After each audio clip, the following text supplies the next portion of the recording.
بنی اسرائیل میں ایک نوجوان قصائی تھا۔ وہ اپنے کسی پڑوس کی لڑکی کے عشق میں مبتلا ہو گیا۔ لڑکی کے گھر والوں نے کسی کام سے لڑکی کو ایک دوسری بستی میں بھیجا۔ قصائی کو علم ہوا تو وہ بھی اس کے پیچھے پیچھے چل پڑا اور راستے میں اسے روک کر گناہ پر اکسایا۔ لڑکی چونکہ پارسا تھی تو اس نے کہا، اس میں تیرے لیے بھی خیر ہے اور میرے لیے بھی۔ میرے دل میں تیرے لیے اس سے کہیں زیادہ محبت ہے جتنی تیرے دل میں میرے لیے ہے، مگر اللہ سے ڈرتی ہوں۔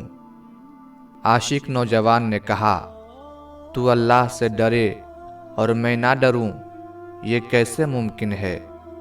چنانچہ اس نے اسی وقت توبہ کی اور واپس لوٹ گیا۔ راستے میں اسے پیاس لگی اور اتنی شدت سے لگی کہ موت قریب نظر آنے لگی۔ اتنے میں بنی اسرائیل کے انبیاء میں سے کسی نبی کا قاصد ادھر نکل آیا۔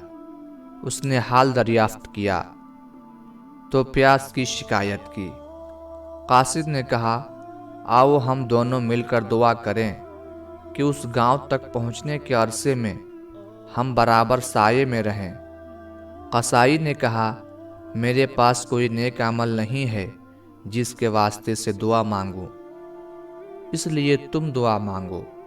قاصد نے کہا، بہتر، چلو میں دعا کرتا ہوں، تم آمین کہنا۔ قاصد نے دعا شروع کی اور وہ شخص آمین کہتا رہا۔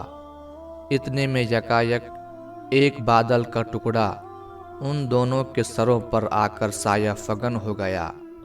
انہوں نے سفر شروع کیا۔ منزل پر پہنچنے کے بعد جب وہ دونوں ایک دوسرے سے جدا ہوئے تو بادل کا ٹکڑا قصائی کے ساتھ ساتھ ہو لیا۔ قاصد نے اس سے کہا کہ تیرا خیال یہ تھا کہ تیرے پاس کوئی نیک عمل نہیں ہے، اسی لیے میں نے دعا کی اور تو نے آمین کہی تھی۔ اب میں دیکھتا ہوں کہ بادل کا ٹکڑا جو ہم دونوں پر سایہ کیے ہوئے تھا تیرے ساتھ ساتھ چلا جاتا ہے، اس کی وجہ کیا ہے؟ مجھے اپنے بارے میں صحیح صحیح بتلا۔